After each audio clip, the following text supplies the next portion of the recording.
මොකද්ද? අර පහුර කරගහගෙන හති දාගෙන ඔහේ මෝඩ හැල විදියට දඟල ඉන්න එක තමයි අපේ අය කරන්නේ. මොකද පහුර කරගහගෙන බර වැඩි 84000 කන් බර වැඩි ත්‍රිපිටකේ බරයි හරි අභිධර්මයේ හරි බරයි මියුසිර් භාවනා කර්මස්ථාන 40 ගණයි බර වැඩි බර කරගහගෙන ඉන්න මුළු පහුරම. හැබැයි ඕගොල්ලෝ කරගහපු විදියට පස්වක මහණු කරගහුවනම් අදත් ඕගොල්ලෝ වගේ ධර්මල්ලු හදන් උතන වාඩි වෙලා ඉන්න උඩ බලාගෙන. සුනීත සෝපාක කරගහුවනම් ඒගොල්ලොත් ওই විදියට ඉදී. ඒගොල්ලෝ දන්නේ පස්වක මහණු සූත්‍ර දෙකයි දැනගත්තේ. චූලපන්තක හාමුදුරුවෝ එක සූත්‍රයක් අබ්බෑ. ඇයි පින්නදී ඒ අත්තන්ට ආන්න උපාය දහම දුන්නු හැටියේ ඒ උපාය එකම උපාය මාර්ගයක් තුලින් ඒගොල්ලෝ එතනින් ඈතර වෙනවා. ඕගොල්ලෝ කරන්නේ මොකද්ද? තියෙන පහුරු දැන් අපි දැන් කට්ටිය ඉන්නවා අපි 10000ක් ඉන්නවා කට්ටිය. ගඟක් තියෙනවා ඈතර වෙන්න 10000ක් ඉන්නවා. එක පහුරෙන් ඈතර වෙන්න බෑ මේ පහුරෙන් යන්න කිව්වන් ඒගොල්ලන්ට බෑ දෙපා වාරු නැති මිනිස්සෙක් නේ මනුස්ස ඇද්දගෙන වැඩන ඩබොක් ගාලා වලට. ඒ නිසා එයාට වැටියක් හදපු පහුරක් දෙනවා. තව කෙනෙක් ඉන්නවා ශක්තිමත් කෙනෙක්. එයාට කියන ලොකුවට පහුර නැහැ කෝටු කෑලි දෙකක් වගේ හදපු පහුර එයාට ඒක දෙනවා. එයාට පුළුවන් ටික ගාලේකින් යන්න. තව කෙනෙකුට ඉන්නවා එයාට යන්න අමාරු එයාට වෙන පහුරක් හදලා දෙනවා. මේ සේරු පහුරු. එතන ඒ උපයෝග කරගෙන මේගොල්ලෝ මේ වෙනවා. තව මෝඩ මිනිහෙක් ඉන්නවා පිටිපැත්තේ. එයා කියන මට ඔය පහුරු 10000 මට මේකෙනුත් යන්න ඕන අරකෙනුත් යන්න ඕන මේකෙනුත් යන්න ඕන ඕකෙනුත් යන්න ඕන මට ඔය 10යින්ම යන්න ඕන. ඒ මිනිහට කවදාකවත් යන්න වෙයිද? එයා යන්නේ නැහැ. ඔය ඕගොල්ලෝ වගේ ලැගිනවා. ඔයගොල්ලෝ වගේමයි läගලා එකම තැන. අර 10යින්ම යන්නනේ හදන්නේ. ඇයි? ඕගොල්ලෝ බලන සූත්‍ර දේශනා සියල්ල මැදිනේ කරගෙන යන්න හදන්නේ. ඔය සියල්ලගේම තියෙන්නේ පින්නන එකම එක දෙයයි. මොකද්ද? තණ්හාවෙන් අත මිදෙන මග විවිධ ක්‍රමවලට දේශනා කරපු එකයි. ඒ කියන්නේ සිව්සස් දහම විවිධ විදිහෙන් පුච්චල ස්වરૂප අනුව දේශනා කළ එකයි තියෙන්නේ. එහෙත් නොතේරෙන නිසා කියන ඕන පහුරක නගිනවා. ඊට පස්සේ ඇත්තගෙන වැටෙන ඩිංගත් යනවා ඒකෙන් බහිනොත් තව එකක නගිනවා. ඒකෙන් බහිනොත් තව එකක නගිනවා. කවදාකවත් ඔබ මේ ගමන යන්නේ නැහැ පින්වත්. ඒක හොඳට මතක තියාගන්න. මේක යන්න නම් පින්නදී මේ දුකෙන් ඕගොල්ලන්ට අත මිදෙන්න පුළුවන්. ඔබට තියෙන්නේ මේක යම් මට්ටමකට පින්වත්නි අවබෝධ කරගන්න පිණිස. ඒ කියන්නේ මේ නිතරම හිතන්න මේ චතුරාර්ය සත්‍ය ධම ඉගෙන ගත්ත කියලා අවබෝධයක් නෙමෙයි. අනිච්ච දුක්ඛ අනාත්ම ඉගෙන ගත්ත කියලා අවබෝධයක් නෙමෙයි. අනිච්ච දුක්ඛ අනාත්ම දැනගත්ත අහගත්ත පමණින් ඒක දර්ශනය නෙමෙයි. ඒක දැක්ම නෙමෙයි. දැක්ම වෙන එකක්. ඒකයි දැන් මේ ප්‍රශ්නේ තියෙන්නේ. ඒ නිසා ආන්න පින්වත්නි එහෙමනම් දැන් ඔබ හොඳට කල්පනා කරන්න. හොඳට සිහි කල්පනා කරන්න පින්වත්නි. මේ හැම කෙනාම කරන්නේ මොකද්ද? මේ අනුසෝතගාමී විදියට හිතනවා. බුදුහාමුදුරෝ දේශනා කරන කුමන විදියට හිතන්නේ කියලාද? පටිසෝතගාමී විදියට. දැන් ඔයගොල්ලෝ පටිසෝතගාමී විදියට හිතනවද? අනුසෝතගාමී විදියට හිතනවද? කියන දේ තේරෙනවද? භාග්‍යවතුන් වහන්සේ දේශනා කරන්නේ මේකෙන් ඈතර වෙන්න නම් මහණෙනි අනුසෝතගාමී විදියට හිතුවොත් කහගෙන යෑමක් නේද? ඔව්ද නැද්ද? පටිසෝතගාමී විදියට හිතුවොත් මේක තරණය කරලා ඈතර වෙන්න පුළුවන් කියන්නේ ඔව්ද නැද්ද? දැන් එතකොට ඕගොල්ලෝ අනුසෝතගාමී විදියටද හිතන්නේ පටිසෝතගාමී විදියටද? ඕගොල්ලෝ හිතන්නේ අනුසෝතගාමී. ඒ කියන්නේ සසර යන විදියට. දුක ඇති වෙන විදියට. ඒ විදියට නේද හිතන්නේ? ඔව්ද නැද්ද? ඔව්. එතකොට ඒ විදියට හිතන ඔබට දුකම ලැබෙන මිසක් වෙන මොකුත් ලැබෙන්නේ නැහැ පින්නන්නේ. මෙච්චර නාකි වෙනකම් බණ අහලා තවම බෑනේ පටිසෝතගාමී විදියට එක සිතිවිල්ලක් දෙකක් සකස් කරගන්න. ඇයි පින්නනේ අනුසෝතගාමී කියලා කියන්නේ මොකක්ද? මොකද අනුසෝතගාමී විදිහට හිතනවා කියන්නේ. අනුසෝත පහත ඒ කියන්නේ අනුසෝතගාමී කියන්නේ මේ අසුතවත් පුතඥයෝ හිතන පිළිවෙල. ඒ කියන්නේ මොකද්ද? තණ්හාව වැඩි වෙන විදිහට සිහි කල්පනාව සකස් කිරීම කෙටියෙන් ගත්තොත් වෙනත් බැඳෙන විදිහට ගැටෙන විදිහට හිතා යනවා නම් ඒක මොකද්ද? අනුසෝත. දැන් ඕගොල්ලෝ මොන විදිහටද හිතන්නේ? බැඳෙන විදිහට හිතන්නේ. ගැටෙන විදිහට හිතන්නේ. අනුසෝතද නැද්ද? අනුසෝතයි. පටිසෝතගාමී නම් බැඳීමෙන් අත මිදෙන විදිහටයි සිහි කල්පනාව එන්න ඕනේ. බැඳීමෙන් අත මිදෙන විදිහටයි. දැන් ඕගොල්ලෝ අනුසෝතගාමී ගමනක් නම් යන්නේ දුක්ඛම තමයි. අනුසෝතගාමී කියන්නේ තේරෙන්නේ නැද්ද? අනුසෝතගාමී කියන්නේ පින්වත්නි යම් අරමුණක් ගත්තනම් ඒ අරමුණට බැඳුණු සිතින් සිහි කල්පනා කිරීම. කුමන හෝ දැක්ක දෙයක් හෝ දැනුණු දෙයක් හෝ දැනගත්ත දෙයක් හෝ ආරම්භය ඒකට බැඳුණු හිතින් සිහි කරනවා. එක්ක ගැටුණු හිතින් සිහි කරනවා. අන්න අනුසෝතගාමී විදිය. දැන් ඒකට ඕගොල්ලෝ ඔහොමම නෙමෙයිද කරන්නේ? එහෙම තමයි කියන්නේ. එහෙම තමයි.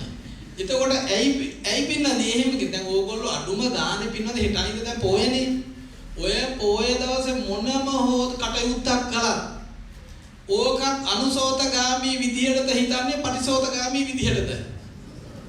දැන් දානයක් දුන්නොත් බැඳෙන විදියට සිහි වෙනවද නැද්ද? මේ කියන එක තේරෙන්නේ නැත්නම් දානයක් දුන්නට පස්සේ, චෛත්‍යයක් හදලා දුන්නට පස්සේ, ආරාමයක් හදලා දුන්නට පස්සේ ඔබට බැඳුණු සිතිවිලි සිහි වෙනවද? එහෙම වෙනවද නැද්ද? එතකොට ඒක අනුසෝතද පටිසෝතද? අනුසෝතයි. දැන් ඕගොල්ලෝ ඒ කටයුත්ත කළේ පටිසෝතගාමී ශාසනය කියලා හිතාගෙනද නැද්ද? හිතාගෙන දැන් කරලා දැන් කොහෙද යන්නේ?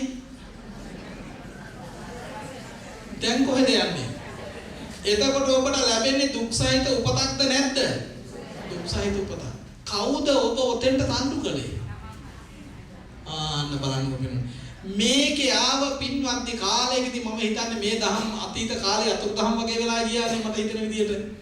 ඊට පස්සේ ආව විවිධ මතවාද ඒව තුල ආව අපිට මේ පිනක්කලොත් ඇති. ඇයි පින්නන්නේ? ඕකමනේ අපිට ආවේ. පිනක්කලොත් ඇති. ඒක කරපු පින නිතර සිහි කරන්න. නැතද කියන්නේ දැන් තමන්ගේ වලම කපන්න තමන්. කපන්න ඕකම සිහි කරන්න. දැන් කාගේ ශාසනයද ඔය? ආලාර කාලාමුලාගේ ශාසනය. එතකොට දැන් පින්නන්නේ දැන් ඒ කටයුත්ත කරන්න එපයි කියලාද මේ දැන් කියන්නේ? ඒ කටයුත්ත කරන්න නෑ මම කියන්නේ ඒ කටයුත්ත කරන්න කරාට පස්සේ අතහරලා ඒක කරන්න ඉවරයි. දැන් කළාට පස්සේ ඔබේ සිතේ බැඳුණු සිතින් සිහි ගැන්වෙනව නම් අනුසෝතගාමී. බැඳුණු සිතින් සිහි ගැන්වෙනව නම් උපතද නැද්ද? උපත. දුකද නැද්ද? තණ්හා වෙලාද නැද්ද? තණ්හා වෙලා. දැන් ඔය ඔළුව වල තිබුණේ මැටි මිසක් ඉස්නාටියක් තිබුණද? නෑනේ.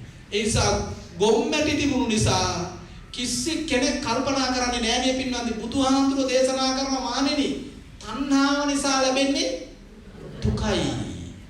දැන් එතකොට ඕගොල්ලෝ මේ මහානීය ආගමික කටයුත්තක් කරලා මනස තුල තණ්හාව හදාගෙන දිගින් දිගට සිහි කරනවා.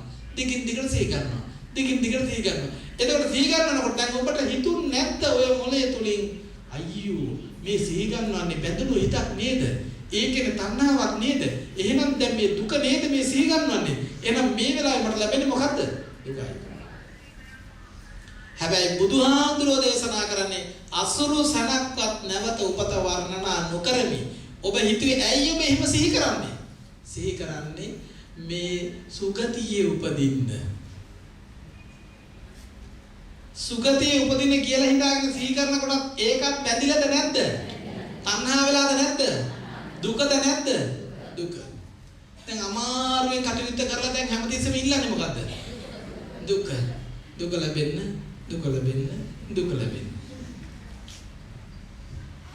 දැන් අපේ මේ වයසක අම්මලාට කොච්චර කිව්වත් මේ කතාව තේරෙනවද? අපොයි උන්දලාට තේරෙන්නේ නැහැ. උන්දලාට කෙලින්ම බ්‍රේන් එක පොස් කරලම දාන්න ඕන. සෝදලම අරගෙන දුන්නොත් කරුණුයයි නැත්තන් යන්නේ නැහැ. මොකද හේතුව? හිතෙන්නේ නෙමෙයි ඒක. ඒකම දැන් ඇයි මොකද? මේ අත්තන්ට හිතලා දිනේ බුදුහාමුදුරුවෝ ලෝකේ පහළ වුණේ සුගතිය යන්න මග කියන්න. හොඳට තේරුම් කරගන්න භාග්‍යතුන් වහන්සේ ලෝකේ පහළ වුණේ නැවත නූපදින දහමක් දේශනා කරන්නයි. මක් නිසාද? ඉපදුනොත් මහණෙනි දුකයි. එහෙනම් උන්වහන්සේ ලෝක පහළ ඉපදීමේ අත මිදෙන්න. ඒතුන් දැන් ගන්න ඔබ කල්පනා කරලා බලන්නකෝ පින්වත්නි. එහෙනම් ඔබ නිතර දැන් ඔබ සමහරලාට භාවනා කටයුත්තක් කරත් සත්‍ය ඇහුවා මොන කටයුත්තක් කරත් ඔබ බැඳුණු සිත පවත කටයුතු කරනවා නම් අනුසෝතගාමී. සසරමයි දුකයි. පටිසෝතගාමී නම් ඒ අරමුණේ අත මිදෙන්න ඕන. දැන් මේ කියන එක තේරෙනවද නැද්ද? තේරෙන්නේ නැහැ නේ. උදාහරණයක් හිතන්නකෝ මෙහෙම. දැන් අපි මේ ඉන්න අපි නෝන කෙනෙකුට මහත්තයා උදේ වැඩ යද්දි බැලලා ගියා. මේ මනුස්සයට මොකක්වත් වැඩක් කරන්න තේරෙන්නේ මෙහෙම කියලා බැලලා ගියා. බැලලා ගියොත් දැන් ඒ අම්මා මොකක්ද දැන් කරන්නේ? ඒ අම්මා දැන් ඔය අම්මලාට තේරෙනවනේ කරන වැඩේ. එතෙදි මොකද ගෙදර තියෙන වැඩ ටික කරනවා අතු ගන්නවා රෙදි සෝදනවා තේරම කරන අතරේ හිතෙන් දැන් මොකද කරන්නේ? හිතෙන් අර මහත්තයට බැන තර්ක කර වරෙන්කෝ හදා අල්ල ගන්න. හැමදාම මොකක් කරුවත් හොදක් නෑ කොච්චර කරුවත් ඔච්චරයි මෙහෙම කිය. හිතෙන් එහෙම සකස් කරද නැද්ද? එතකොට ඒ සිතිවිලි බැඳුණු ඒවද නැද්ද? ගැටිච්චද නැද්ද? අනුසෝදද පරිසෝදද? එහෙනම් සසරද නැද්ද? දුකද නැද්ද? උපදිනවද නැද්ද? ඔව්. එතකොට දැන් එනවා තමන්ගේ දරුවා එනවා කොහේ හරි ඉඳලා ඇවිල්ලා අහනවා අපි මොනවද දැන් කරන්නේ කියලා. එතකොට අම්මා මොකද්ද කියන්න ඕන? පුතේ මම මේ අනුසෝතගාමී විදිහට කල්පනා කරනවා. දැන් එතකොට ආයේ මොකද්ද මේ අනුසෝතගාමී විදිහට කල්පනා කරන්නේ? පුතේ තාත්තයා අදිමට බැනලා ගියා මම දැන් අත්හරින්නේ නෑ ඒක. මම දැන් හිතෙන් තනියෙම සිහි කර ගැටුණු සිතින් සිහි කර ඉන්නවා. එහෙම හිතන එකට තමයි පුතේ අනුසෝතගාමී කියන්නේ. ඒක දැන් ඒ අරමුණත් එක්ක බැඳුණු හිතෙන් සිහි කර ඉන්නවා. ඒක අනුසෝතගාමී. එතනදී මේ අනුසෝතගාමී වුණා මොකක්ද වෙන්නේ? මොකුත් නෑ පුතේ ඒක පංච උපාදාන ස්කන්ධය සේවනය කරනවා. එතකොට පුතේ ඒකට බැඳිලා. බැඳුණු නිසා තණ්හාව නිසා භවය සකස් වෙනවා. භවය සකස් වෙනකොට පුතේ උපදිනවා. උපදිනකොට පුතේ දුකයි. එතකොට අම්මා ගොන්නේ. ඕ පුතේ ගොන් තමයි නැත්නම් මම මේ විදිහට හිතන්නේ නෑනේ. ඉතින් පුතේ මම දැන් කරන්නේ ඉතින් ඒ පුතා කිව්වොත් අම්මේ ඉතින් පුදුම වැඩේ අම්ම ඇත්තටම අම්මා මොඩයි මේ අම්මේ. දැන් තාත්තා දැන් බැන්නේ කවුද? තාත්තා. දැන් කවුද දුකටපත් වෙන්නේ? අම්මනේ. එතකොට මේ පුතා කිව්වොත් ඉතින් අම්මේ තාත්තනේ බැන්නේ. දැන් තාත්තා දුකට වැටෙන ප්‍රශ්නයක් නෑ කියමුකෝ දැන් බැනපුගේ නෑනේ. දැන් මේ දුකට වැටෙන්නේ කවුද? අම්මා නෙවෙයි. ඉතින් අම්මා දඬුවම් දෙකයි මේ.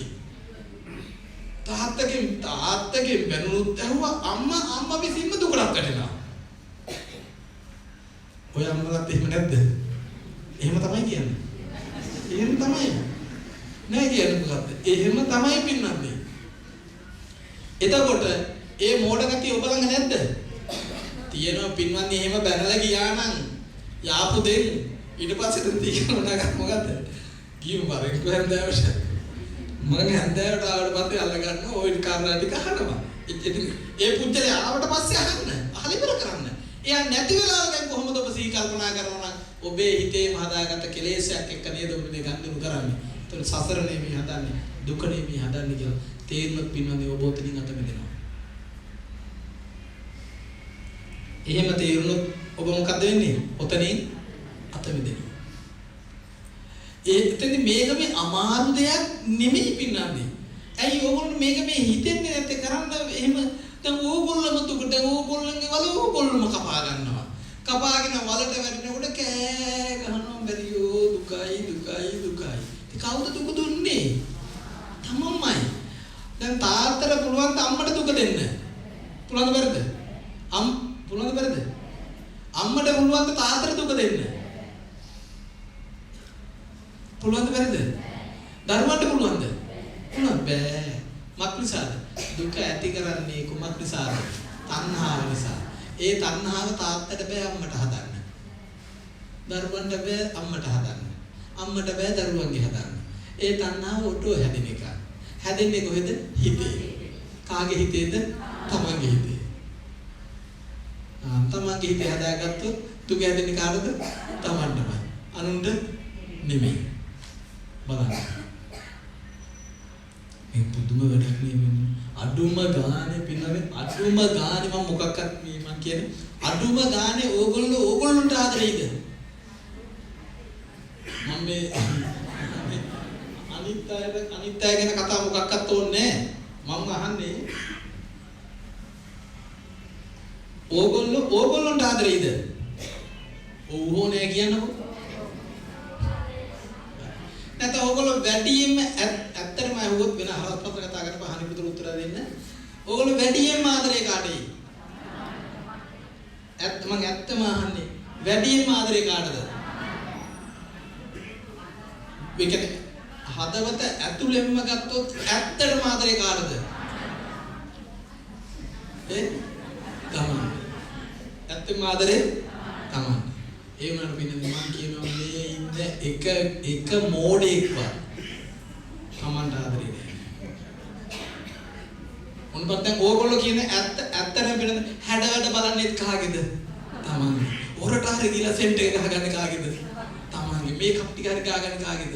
තමන්ගේ. හොඳ ඇඳුම තෝරගන්නේ කාගේද? තමන්ට. ඇත්තටම තමන්ට තමන් ආදරේ කියලා හිතෙනවා. ආදරේ වලට ඕගොල්ලෝගේ ගොන් තරම බලන්නකෝ. ඕගොල්ලන්ට ආදරේ නැහැ. පුදුම වැඩේ නේ පින්වත්. ඇයි අර මෝඩ කොසල් රජුරු ටික මෝඩයි කියනනේ. කොසල් රජුරු දිහින බුදුහාමුදුරන්ට ස්වාමීනි මේ මිනිස්සු මේ මිනිස්සුන්ට ආදරේ කියලා. ස්වාමීනි මට හිතෙන්නේ මිනිස්සුන්ට ආදරේ නැහැ කියලා. කොසල් රජුරු දෙන්න. මොකද හේතුව? කොසල් රජුරු ස්වාමීනි මේ මිනිස්සුන්ට ආදරේ නම් ඒ මිනිස්සු කිසි දවසක ස්වාමීනි කයින් වැරදි කරන්නේ නැහැ. ඒ මිනිස්සුන්ට ආදරේ නම් ස්වාමීනි කිසි දවසක වචනෙන් වැරදි කරන්නේ නැහැ. ඒ මිනිස්සුන්ට ආදරේ නම් ස්වාමීනි කිසි දවසක සිතෙන් වැරදි කරන්නේ නැහැ. මත් නිසාද? ඒ වැරදි කළොත් විපාක එනවද නැද්ද? ඒ විපාක විඳින්නේ කවුද? තමන්. ඉතින් දුකටපත් වෙන්නේ කවුද? එහෙනම් අපි දුකටපත් වෙන වැඩ පිළිලා අපි කරනවද? අපිට ආදරේ නම් අපිට ආදරේ නම් අපි දුකට වැටෙන්න කැමතිද? කැමතිද නැද්ද? එහෙනම් ඔබ බොරු කියනවද නැද්ද? දැන් ඔයගොල්ලෝ බොරු කියනවද නැද්ද? කියනවද නැද්ද? කියනවා. එතකොට ගොන්ද නැද්ද?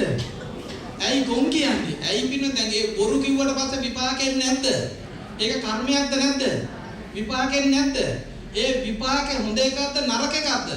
නිවන් දකින්න එක කෙසේ හෝ වේවා හොඳද නරකද? නරකයි. ඔය නරක විපාකේ විඳින්නේ කවුද? දෙයියනේ. දැන් තමන්ට අහිත විපාකයක් ලබා ගන්න තමන් කටයුතු කරනයි තමන්ට ආදරේ නෑ.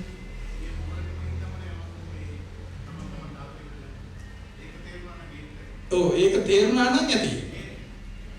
ඒක තේරුණා නම් දැන් එතකොට බලන්න ඕගොල්ලෝට ද්වේෂසිතක් එන්නේ නැද්ද? එනවා. එතකොට ද්වේෂය කියන්නේ හිතෙන් හටගන්න අකුසල ධර්මයක් නේද? එතෙන් ද්වේෂසිත එනකොට ඕක කර්මයක්ද නැද්ද? විපාකෙනවද නැද්ද? ඕක කුසල කර්මද අකුසල කර්මද? පුණ්‍ය කර්මද අපුණ්‍ය කර්මද? එන්නේ හොඳ විපාකද නරක විපාකද? නරක. දැන් ඔය විපාක එන්නේ කාටද? එතෙන් තමයි. ඉතින් ඕගොල්ලෝ ආදරේ නම් ඕගොල්ලෝ ද්වේෂිතක් කරනවද? නෑ මං අහන්නේ. එතකොට ඕගොල්ලන්ට ආදරේ නම් පින්නන්නේ ද්වේෂසිතක් ඇති කරගන්නේ මක් නිසාද? අහිත විපාකන. හදිසියෙන් හරි යව ටක් ගාලා ඉක්මන් කරලා එකයි කරගන්න උත්සාහය දරනවා. මොකද හේතුව? විපාකෙ විඳින්න වෙන්නේ තමයි. එහෙනම් දැන් ගෙදර නෝනා කෑ ගහනවා මහත්තයට. දැන් ඒතර මහත්තයා මොකද කියන්නේ? නෝනා ඔය කෑ ගහන එකට මට කේන්තියක් එනවා. එහෙත් නෝනා මට ආදරේ. මට ආදරේ නිසා මං කේන්ති ගන්නෙ නෑ. මට ආදර නිසා කේන්ති ගන්නෙ නෑ. බොරුවක් කියන්න ඕන. ඔයගොල්ලෝ මොකක් කර කරදරක අපිට බොරුවක් කියන්න ඕන. ඒ වෙලාව එයාට කියන්න බොරුව කියන්න වෙන්නෙනවා. නමුත් මම මට ආදරේ නිසා බොරුව කියන්නේ. මම මට ආදරේ නිසා. දැන් මම බොරුව කියනවා. දැන් අපි නෝන දැන් ඇටැක් වලට නෝනලා වැඩිපුර ඉන්නේ. නෝන දැන් ද්වේෂය විශ්ලේෂණය කරනවා. නමුත් මහත්තයා කියනවා මම තරහ ගන්නෑ මම මට ආදරේ නිසා. මම මට ආදරේ නිසා. හැබැයි මම තරහ ගන්නවා නෝනට දුක එනවා. මම තරහ ගැනීමේ දුක එන්නේ. ඉතින් නෝනට පැහැදිලි කරන්න ඕන මම තරහ ගත්තොත් ඒකේ දුක එනවා. ඒ දුක එන්නේ මටයි. ඒ නිසා මට දුක් විඳින්න බෑ. ඒ නිසා මට මම ආදරේ. ඒ නිසා මම තරහ ගන්නෙ නෑ. මම තරහ ගන්න එකේ දුක ඔයාට එනවන අනිවාර්යයෙන් මම තරහ ගන්නවා. මොකද ඒකේ විපාකේ ඔයාට එනවා. මට එන නිසා මම තරහ ගන්නෙ නෑ. නමුත් මං කියුව ටික තේරුණාද? ඔය විදිහමයි මේ පින්නන්නේ කයෙන් සිතෙන් වචනෙන් යමෙක් වැරදි කරනවා නම් එයාට පෙරලා එනවා ඒ විපාක ටික. දුක සකස් වෙනවා. එතකොට ඔබට ආදරේ නම් ඉතාසින් විදිහට කල්පනා කරන අද ගෙදර ගිහිල්ලා නිදාගන්න ගිහිපු නිදියානේ දැන් හරි කල්පනා කරනවා. දෙයියනේ ඇත්තනේ නම් බලස් මුලි සායනාති කිව්වේ. මම මට ආදරේ නම් මම බොරු කියන්නේ. මම මට ආදරේ නම් හොරකම් කරන්නේ. මම මට ආදරේ නම් කේලම් කියන්නේ. මේ අනිත් අයට ආදරේට නෙමෙයි. සමහර අය කියනවා මම මේ බොරුව කිව්වේ මෙයාට ආදරේ නිසා. එහෙම කියන මොඩියොත් නැද්ද? ඉන්නවා. එයාට ආදරේ නේ පින්නද? තමන්ට ආදරේ නිසා නොකියේ. බලන්න. එහෙනම් ඔබට මේ ලැබිලා තියෙන මේ දුර්ලභ අවස්ථාවේ පින්වන්නේ මේ ධර්මය අවබෝධ කරගන්න පැත්තට මෙන්න. මම මේ කතා කරේ සම්මත ලෞකික සම්මාදිටිය තුල පොඩි ප්‍රකාශයක් එක මම කළේ. තමන්ට තමන් ආදරේ නම් කෙනෙක් සිතෙන් කයින් වචන වැරදි කරන්නේ නැහැ. හැබැයි බුදුහාඳුන ලෝකේ පහළුනේ පින්වත්නි අපිට මේ අහිතකර විපාක ගෙනත් දෙන්නත් නෙමෙයි. හිතකර විපාක ගෙනත් දෙන්නත් නෙමෙයි. විපාක වලින්ම ඒ කියන්නේ කර්මයෙන්ම අතමුදවන්න කර්ම නිරෝධය කරවන්නයි භාග්‍යවතුන් වහන්සේ ලෝකේ පහළ වුණේ. කර්ම නිරෝධය කරවන්නයි. ඒ නිසා ඔබ හොඳට දැනගන්න පින්වත්නි භාග්‍යවතුන් වහන්සේ ලෝකේ පහළ වුණේ සංසාර දුකෙන් අපිව අතමුදවන්න නිදහස් කරවන්නමයි. නැතුව තව පුතනවත් දෙයකට බඳවන්න එහෙම නෙමෙයි පින්වත්නි. එහෙනම් දැන් අන්න ඔබ දැනගන්න ඔබ ගෙදරදී වැඩිපුරම දැන් ඔබේ හිත සිහි ගැන්විලා යන්නේ අනුසෝත විදිහටද පටිසෝත විදිහටද?